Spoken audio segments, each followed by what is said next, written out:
Find the volume of a solid region, D and R3, bounded above by the sphere, x squared plus y squared plus z squared equals 2, and bounded below by the cone, z is equal to x squared, the square root of x squared plus y squared, using spherical coordinates. We want to sketch this solid region and also sketch its projection into the xy plane.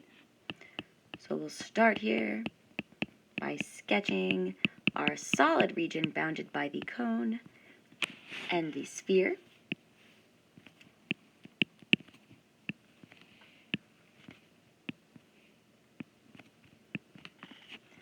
So here we can start. We know we're bounded below by a cone and bounded above by a sphere. So sketching them in 2 dimensions first to make it a little easier to see. Now we can incorporate our 3 dimensions. So we have this sphere, x squared plus y squared plus z squared is equal to 2, or we can think about this as the square root of 2 squared. So we'll add a little z-intercept there, the square root of 2. And then it's bounded below by the cone. Z is equal to the square root of x squared plus y squared. So this is our solid region D that we're looking for the volume of. So next we want to sketch its projection, or the shadow that is cast by this solid, into 2 dimensions. So we can see here that the shadow of this ice cream cone is going to be what looks to be a circle. So again, we always want to be sure to find the exact equation for the projection, because our pictures can be deceiving. So to do that, to sketch our region or the projection R in 2 dimensions, we'll keep in mind here that Z is equal to 0 in the xy plane.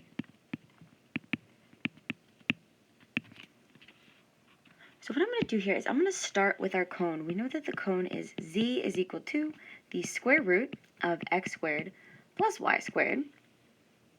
And we're noticing, looking at the equation of our sphere, we have a z squared. So if we go ahead and square both sides of the equation for our cone, we end up with z squared is equal to x squared plus y squared. And so we can now substitute the cone's equation into the sphere.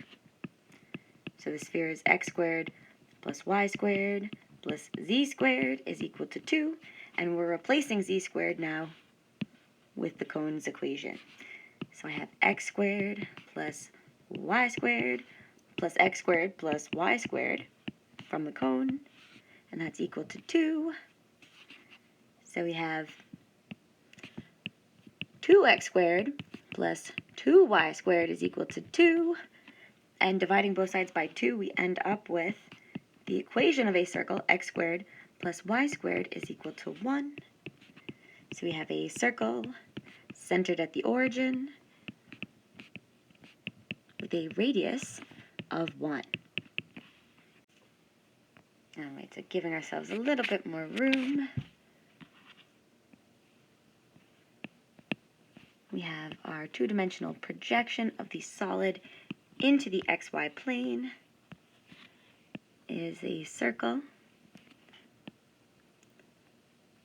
again centered at the origin with a radius of 1.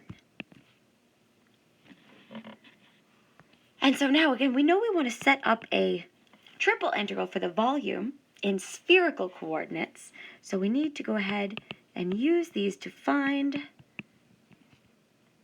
the rho, phi, theta bounds.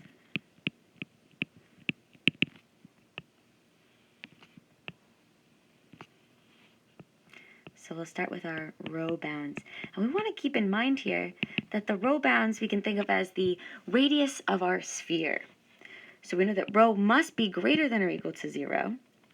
And then since we're working here with a sphere, defined as x squared plus y squared plus z squared is equal to 2, or the square root of 2 squared, and we know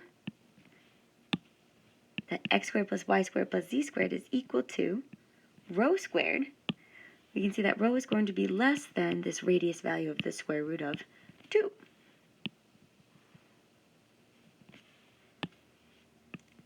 Now for our phi bounds, we know again that phi has to be greater than or equal to 0, but we're not sure what the upper bound is. And if we go back and take a look at our solid region here, we know that phi starts at the positive z-axis moving out. So this is our angle phi. So we want to determine what is that angle value right there. What is our radian value? So let's start by recalling from our spherical coordinate conversion formulas.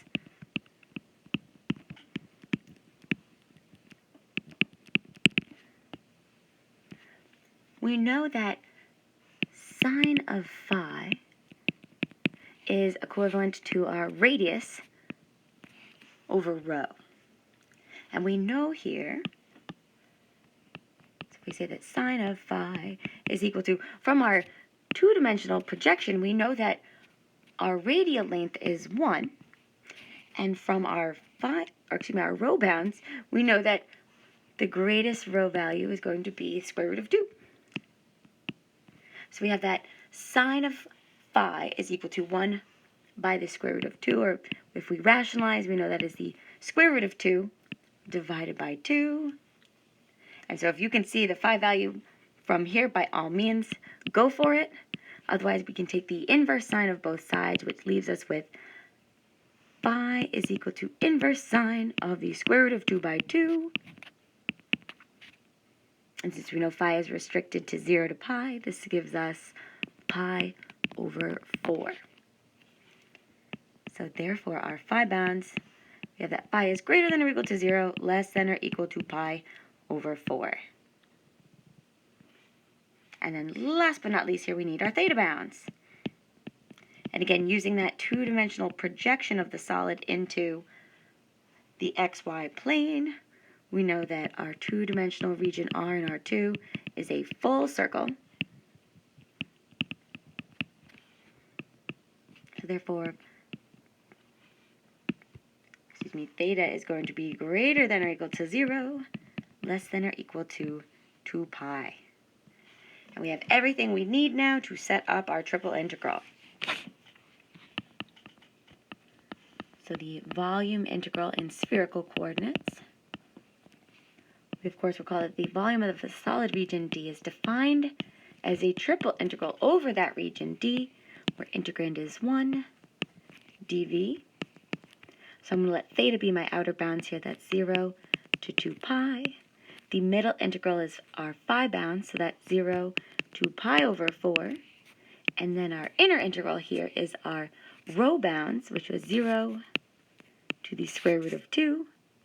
We have the integrand of 1 times our spherical differential, which is rho squared sine of phi. We need a little more room. And that's d rho, d phi, d theta. And we're ready to start evaluating. So we'll evaluate our inner integral, which our inner integral here is with respect to rho. So we'll keep in mind that phi and theta are treated like constants here. So our inner integral is from 0 to the square root of 2. I'll keep sine of phi on the outside since it's constant. And we have rho squared d rho. So this integrates to sine of phi multiplied by rho cubed over 3. And we're ready to evaluate 0 to the square root of 2. So I have sine of phi divided by 3 multiplied by the square root of 2 cubed minus 0, leaving us with 2 times the square root of 2 multiplied by sine of phi divided by 3. So now we're ready to take this and evaluate the middle integral. So here our middle integral is with respect to phi, so we'll make a little love note to ourselves that theta is constant, or treated like a constant here. So we now have, I'll keep the constant 2 by the square root of 3 on the outside of the integral from 0 to pi over 4 sine of phi d phi. And when we integrate, we're left with minus 2 times the square root of 2 all over 3 cos of phi. And we're ready now to evaluate from 0 to pi by 4. So I have minus 2 times the square root of 2 all over 3 multiplied by cosine of pi by 4 leaves us with the square root of 2 over 2. And then cosine of 0 goes to 1. And then getting a common denominator to simplify here, I have minus 2 times the square root of 2 over 3 multiplied by the square root of 2 minus 2 divided by 2. Let's see, we can simplify here. Our 2's will cancel each other out.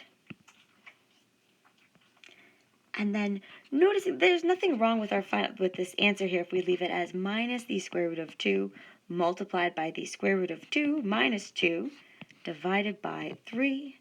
But since we're finding a volume, if the negative out in front makes you nervous, keep in mind that we could either distribute that negative square root of 2, or from the binomial here, we could factor out a negative, leaving us with minus a minus square root of 2 plus 2. And in doing this, we'll have a negative multiplied by a negative to produce the positive square root of 2 multiplied by 2 minus the square root of 2 over 3. And I just switched the order of the terms in our binomial there. So it looks aesthetically pleasing. And so now, last but not least, our favorite part, we're ready to go ahead and evaluate the outer integral, which is with respect to theta. So that's 0 to 2 pi of the square root of 2 multiplied by 2 minus the square root of 2 divided by 3 d theta. This is just a constant, so we can integrate, giving us the square root of 2 times 2 minus the square root of 2 all over 3 times theta from 0 to 2 pi. And evaluating, we have 2 times this 2 minus the square root of 2 divided by 3 multiplied by 2 pi minus 0 for a beautiful final answer here of 2 pi times the square root of 2 multiplied by 2 minus the square root of 2 all over 3. And again, this is a volume, so we want to be sure to include our cubic units. So this is our beautiful final answer here. And just a little love note at the end here. If you watched the volume video for finding this volume using cylindrical coordinates, our final answer looks slightly different.